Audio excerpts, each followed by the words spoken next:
Salut tout le monde, j'espère que tout va bien pour tout le monde. Donc on se retrouve pour l'épisode 5 de Parlons Sport Plus.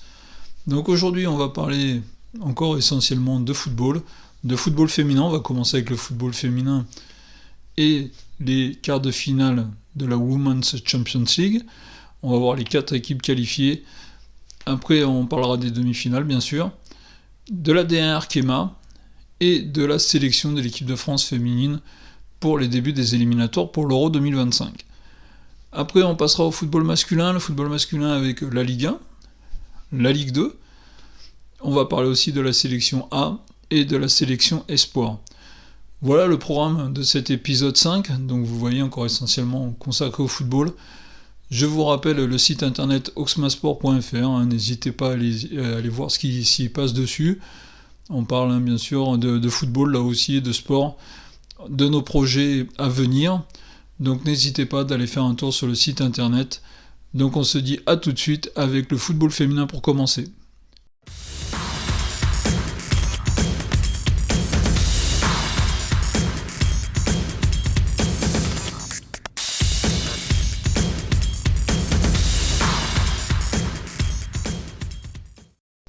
La Women's Champions League, donc on en avait parlé la semaine dernière, où on avait dit que les 4 premières des poules avaient gagné à l'extérieur. Bon ben là, le match au retour sont les mêmes, c'est la même chose. Donc on va voir, à part Chelsea, mais Chelsea qui avait déjà gagné à l'extérieur, et qui était la seule équipe en s'étant imposé 3-0, qui avait déjà assuré. Donc Chelsea, ils ont fait 1-1 à domicile contre l'Ajax. L'Olympique Lyonnais a cartonné en fin de match, mais a cartonné 4-1 contre Benfica. Les Lyonnaises qualifiées. Et on va retrouver aussi donc Barcelone qui avait fait une petite victoire à l'extérieur la semaine dernière, là se sont imposés 3-1 à domicile. Pareil pour les Barcelonaises, belle victoire. Et le Paris Saint-Germain qui s'est imposé 3-0, pareil au Parc des Princes. Donc les 4 premières des poules se retrouvent qualifiées pour les demi-finales. Donc on retrouve Chelsea, l'OL, donc l'Olympique Lyonnais, Barcelone et le PSG. 3 de mes favoris sont présentes quand même. Alors, c'est vrai que c'était pas trop compliqué. Chelsea, Lyon et Barcelone. Et en plus on rajoute mon équipe préférée, le PSG. Donc voilà, on a 4 belles équipes qui vont bien représenter le football féminin. Franchement, le football féminin va être très très bien représenté dans ces demi-finales. Il va falloir aller voir ces demi-finales car ça va être des beaux matchs. La première demi-finale donc opposera Barcelone à Chelsea. 2 très très très belles équipes, donc l'Angleterre et l'Espagne, qui représentent aujourd'hui vraiment un très très très beau football, et surtout les Barcelonaises, tenantes du titre. Et deuxième demi-finale, duel franco-français entre l'Olympique Lyonnais et le Paris Saint-Germain. Les Lyonnaises ont un petit avantage actuellement sur le Paris Saint-Germain, même si le dernier match à Gerland s'est clôturé par un 1-1, pas à Gerland plutôt, au Groupama Stadium, excusez-moi, c'est clôturé sur un 1-1. Donc voilà nos 2 demi-finales, nos 2 semi-finales, donc Chelsea-Barcelone le 20 avril et Lyon-PSG le 20 avril, donc les horaires sont à définir, ne sont pas encore sortis, et les matchs retour auront lieu le 27 avril avec PSG qui recevra Lyon et Chelsea qui recevra Barcelone. Donc voilà pour la Women's Champions League. Allez voir ces matchs, c'est vraiment une belle promotion pour le football féminin. Là, les demi-finales de la Women's Champions League réunissent, je pense, les meilleures équipes européennes. Donc allez-y, il faut aller voir ces matchs. Il faut aller au Parc des Princes ou au Groupama Stadium pour aller voir les 2 matchs franco-français, comme aller à Barcelone ou à Londres pour aller voir le duel entre les Espagnols et les Anglaises. Voilà pour la Women's Champions League, j'espère qu'on aura été complet. Allez, on continue avec le football féminin et la D1 Arkema. La D1 Arkema, il reste un enjeu, c'est la 4ème place. La 4ème place qualificative pour les playoffs, qui va se jouer avec Reims actuellement 4ème, qui va se jouer avec Fleury qui, après sa qualification pour la finale de la Coupe de France, a un peu repris du poil de la bête, et avec Montpellier qui a subi une défaite la semaine dernière contre le PSG, donc un petit coup d'arrêt. Pour la descente, Bordeaux et Lille sont bien partis pour descendre, donc on voit que vraiment ce qui reste à jouer, c'est cette 4ème place. Donc on va voir le programme de cette 19e journée de D1 Arkema, avec en ouverture vendredi soir, donc ce soir à 21h, le Paris FC qui reçoit Montpellier, le Paris FC qui s'est incliné la semaine dernière contre Fleury, donc là n'a pas le droit de s'incliner, et Montpellier qui s'est incliné contre le PSG. S'ils veulent encore espérer atteindre les playoffs, il va falloir se qualifier, il va falloir gagner ce match à l'extérieur contre le Paris FC. Donc on voit que ça reste très très ouvert pour ce match d'ouverture qui va avoir de l'importance pour les playoffs. Samedi, Guingamp reçoit Saint-Etienne, on va dire 2 équipes du ventre mou pour cette fin de saison. À 13h30, à 14h30, Reims, qui a besoin des 3 points, va jouer contre Bordeaux. Bordeaux qui est déjà bien loin en championnat. Reims a une opportunité de prendre les 3 points. Il faut qu'ils en profitent. Après, on a Fleury qui reçoit Lille. Et Fleury, c'est la même chose. Fleury qui reçoit Lille et qui est, pareil, dans la charrette. Donc l'équipe de Fleury doit absolument prendre les 3 points pour espérer les playoffs. Donc là, on voit que Reims et Fleury qui jouent samedi à 14h30 ont chacun leur destin en main, contrairement à Montpellier qui joue la veille. En plus, ils connaîtront le résultat de Montpellier. Après, samedi à 14h30, le Paris Saint-Germain reçoit Dijon. Alors le Paris Saint-Germain déjà assuré de jouer les playoffs, assuré quasiment de jouer la seconde place, donc de jouer le 3e. Alors l'idée, il faut finir second pour assurer de jouer à domicile. Donc le Paris Saint-Germain doit encore s'imposer. Et dans le dernier match, le match du dimanche soir entre Lyon, facile leader du championnat, et Le Havre. Donc ça sera le match de clôture de cette D1 Arkema. Donc voilà la D1 Arkema qui livre de plus en plus la fin de cette saison, ses secrets. Donc la 4e place, ouverte entre Reims et Fleury, qui ont un coup à jouer ce week-end avec des matchs à domicile, contrairement à Montpellier qui peut perdre gros ce week-end et surtout ce soir, avec ce déplacement contre le Paris FC. Allez, le football féminin, on conclut avec le football féminin, avec la sélection de l'équipe de France féminine. Donc deux matchs le 5 avril contre l'Irlande et le 9 avril contre la Suède, début des qualifications pour l'Euro 2025. Donc Hervé Renard a livré cette dernière liste avant les Jeux Olympiques en plus. Donc on voit quoi ? On voit que c'est les mêmes, il reprend les mêmes qui n'ont pas... Bon voilà, il reprend les mêmes, on a Wendy Renard qui était absente sur le dernier rassemblement qui est de retour. Donc voilà la sélection d'Hervé Renard. Dernière sélection avant les Jeux Olympiques, on va leur souhaiter de s'imposer dans ces 2 premiers matchs de qualif pour l'Euro 2025, c'est le plus important. Et après, il va être temps que le renouveau arrive en tant que sélectionneur et en tant que joueuse aussi. Donc voilà, je vous laisse regarder la sélection en voyant que c'est les mêmes qui ont été sélectionnés. La Ligue 1 qui va nous montrer sa 27e journée de Ligue 1. Alors la Ligue 1, on commence dès le vendredi soir avec le Derby du Nord. Le LOSC reçoit Lens, entre 2 belles équipes. Donc si vous allez sur le site internet oxmasport.fr, je le répète, j'ai fait un article par rapport à cette 27e journée de Ligue 1. Donc quand on regarde les matchs, on a quand même des beaux matchs, où on a l'OL qui va recevoir Reims, les 2 équipes ont besoin de points. On a un derby breton entre Lorient et Brest aussi, quand même, faut pas l'oublier.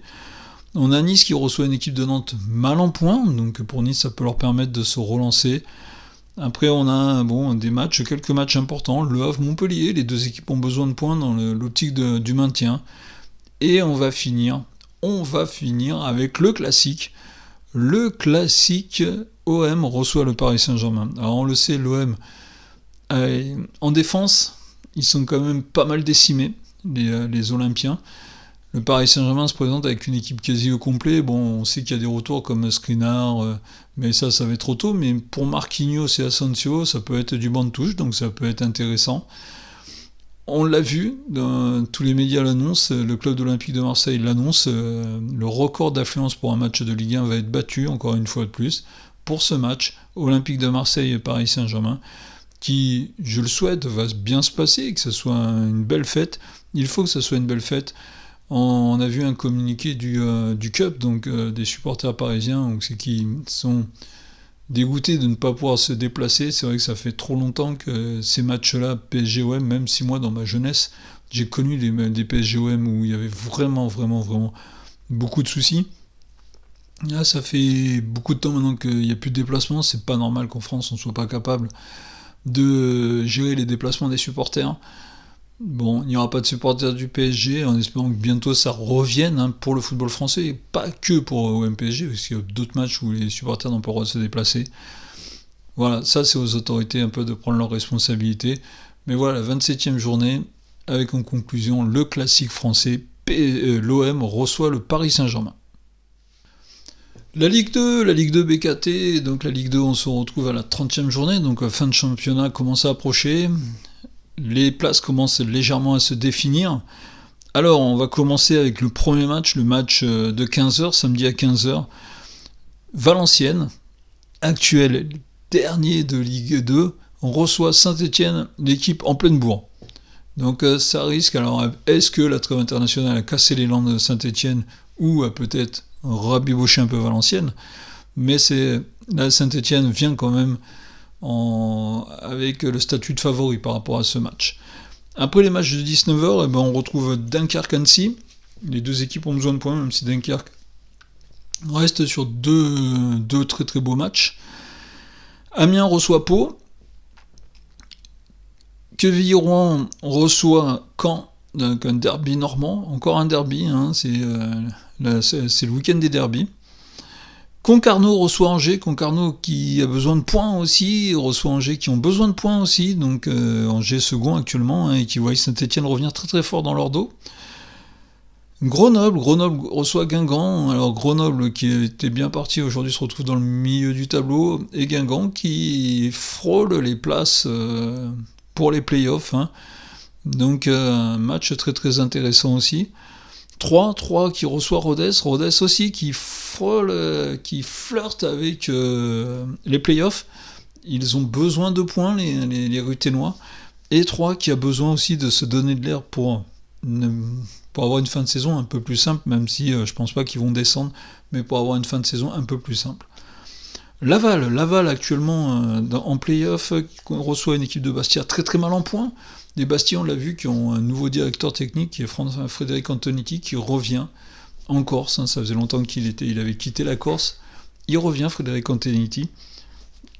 Et match très très important pour les deux équipes, que ce soit pour les Lavallois, pour la course au play-off pour eux aussi, et bien sûr pour Bastia pour le maintien. Dernier match du samedi, Bordeaux. Bordeaux reçoit le Paris FC. Alors, on connaît tous mon attachement au Paris FC, donc moi je vais souhaiter très très bonne chance au Paris FC à l'extérieur s'ils veulent continuer à croire un petit peu au play-off. Bordeaux qui était un de mes favoris en début de saison, aujourd'hui on le sait, ne montrons pas en Ligue 1.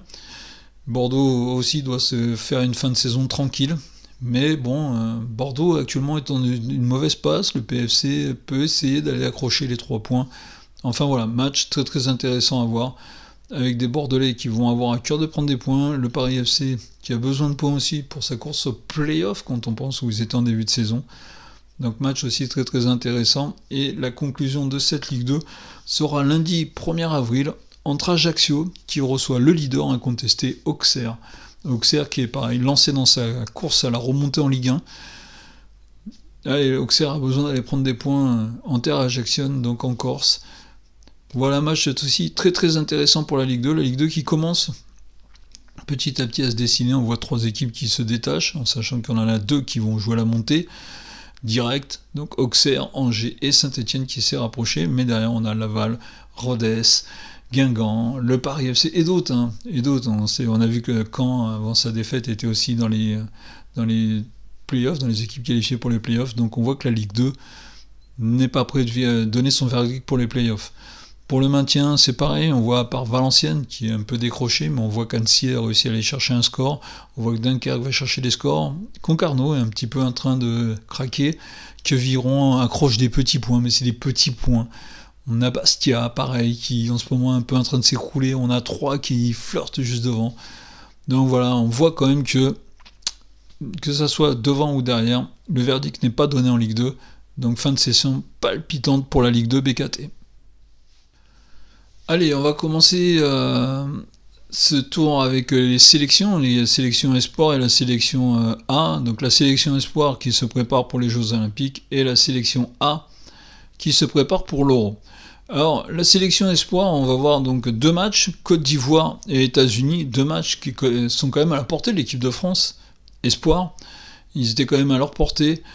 Premier match contre la Côte d'Ivoire, on voit que match très très compliqué. Victoire 3-2 des Français. Les Français s'imposent 3-2 à Châteauroux, mais dans un match très très compliqué quand même pour les Français. Victoire, c'est ce qui compte aujourd'hui, les espoirs.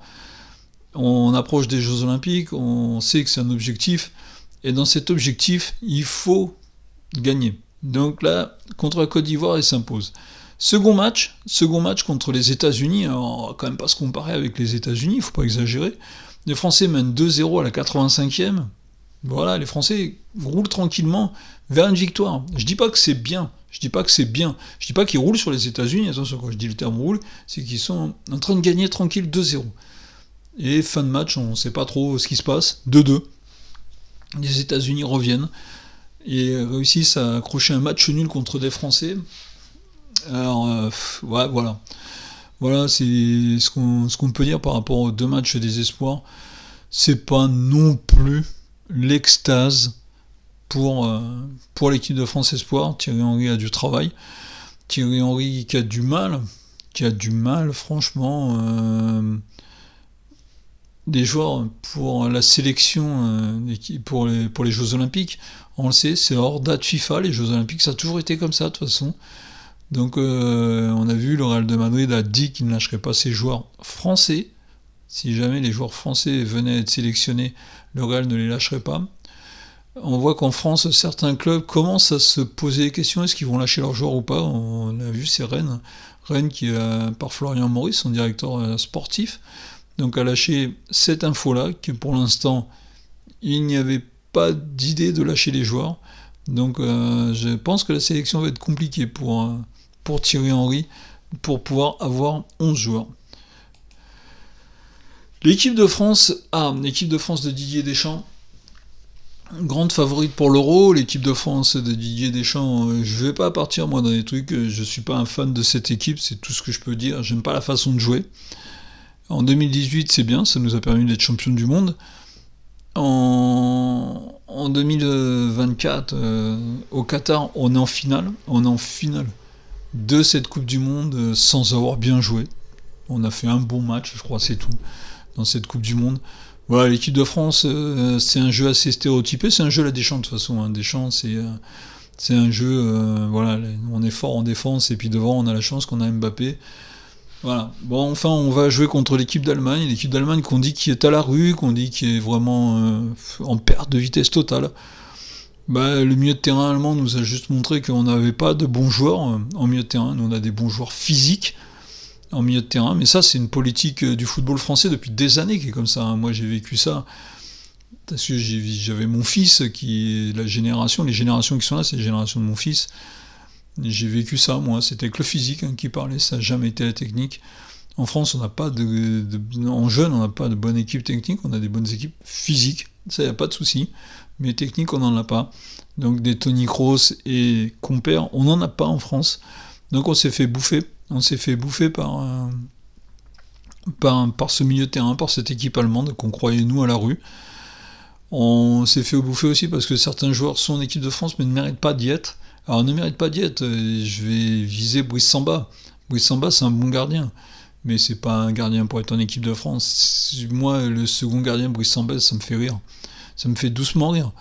Je pense que Alphonse Areola mérite plus d'être second gardien que Brice Samba. Brice Samba, c'est un bon gardien de Ligue 1, bravo, félicitations. En Ligue 1, c'est un très très bon gardien. Maintenant, voilà, pour être en équipe nationale, bon. Et puis, plein d'autres. Pareil, je vois, pourtant c'est un Parisien, mais il lance Warren Zeri. Là, comme ça, là, je pense que laissons-le s'aguerrir ce joueur avant de commencer à faire un peu n'importe quoi. Il est lancé comme ça dans un match contre l'Allemagne. Bon, voilà, c'est du Deschamps. Bon, de toute façon, on voit que au niveau possession, les Allemands avaient un peu plus le ballon que les Français. C'est du 58 pour les Allemands, pour 42 pour les Français. Je pense que vous voyez les stats devant vous. Voilà, une équipe a tenu le ballon, une autre équipe ne tient pas le ballon mais joue à balancer, c'est tout ce qu'elle fait, c'est l'équipe de France. Donc voilà, défaite contre l'Allemagne, donc Didier Deschamps a décidé de tout changer pour le match contre le Chili. Il n'a laissé que Mbappé, car Deschamps, pour lui, l'équipe c'est que Mbappé.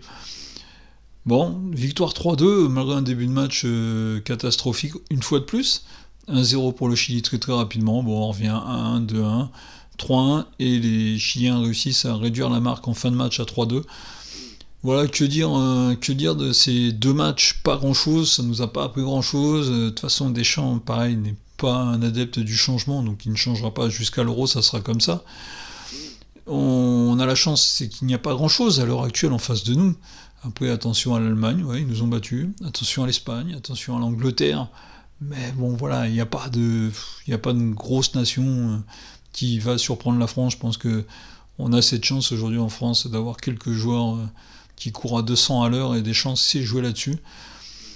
Voilà. Après, si en équipe de France, Mbappé a la même mentalité à l'Euro qu'il l'a eu sur ces deux matchs, ça risque d'être compliqué pour les Français, parce qu'on sait quand même que en équipe de France comme au PSG, parce qu'on ne le dit pas assez, mais en équipe de France comme au PSG, beaucoup de choses se passent à travers Kylian Mbappé.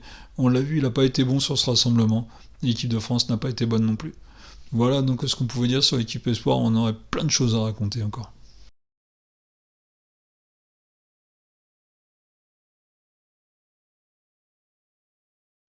Allez, en conclusion, voilà ce qu'on pouvait dire pour cet épisode 5 de Parlons Sport Plus. Alors, on va revenir en conclusion quand même sur le football féminin avec sa Women's Champions League, qui vraiment, vraiment, vraiment me passionne. Et j'espère que ça va vous passionner aussi. C'est comme la Champions League masculin. La Champions League masculin, là, on s'extasie devant les quarts de demi-finale, mais les demi-finales chez les filles, franchement, ça vaut le coup. Donc allez-y, hein, je le redis, allez-y. Après, avec le football féminin français, j'ai du mal parce que quand je vois que le PSG et Lyon sont en demi-finale, et quoi qu'il arrive, on aura une équipe en finale, et que l'équipe de France, le niveau qu'elle affiche aujourd'hui, je suis vraiment fatigué de ça. Mais ça, bon, voilà, je vais pas revenir dessus, on pourra encore faire une émission dessus, il n'y a pas de souci. Après, le football français, la Ligue 1, voilà, qui est escalée. Hein, on a au MPSG, c'est notre classique, c'est notre gros match.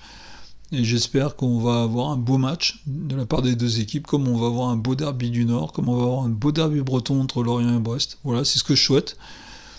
La Ligue 2 qui ne joue pas non plus, c'est pas l'extase, mais qui est passionnante par rapport à ses résultats, ce qu'on peut dire. Et après nos sélections, bon, l'équipe de France A, l'équipe de France Espoir, mais pareil, l'équipe de France féminine. Aujourd'hui, on est en train de payer une politique d'il y a quelques années qui n'était pas la meilleure. Et l'équipe de France féminine, j'espère qu'il va y avoir un renouveau très très fort après les Jeux Olympiques. Là, on va aller aux Jeux Olympiques comme ça, mais j'espère qu'on va avoir un renouveau très très fort. Voilà, je vous ai donné mon avis. N'hésitez pas, vous aussi, à me donner vos avis en commentaire. Je vous dis à très très très bientôt. Et à plus pour les matchs.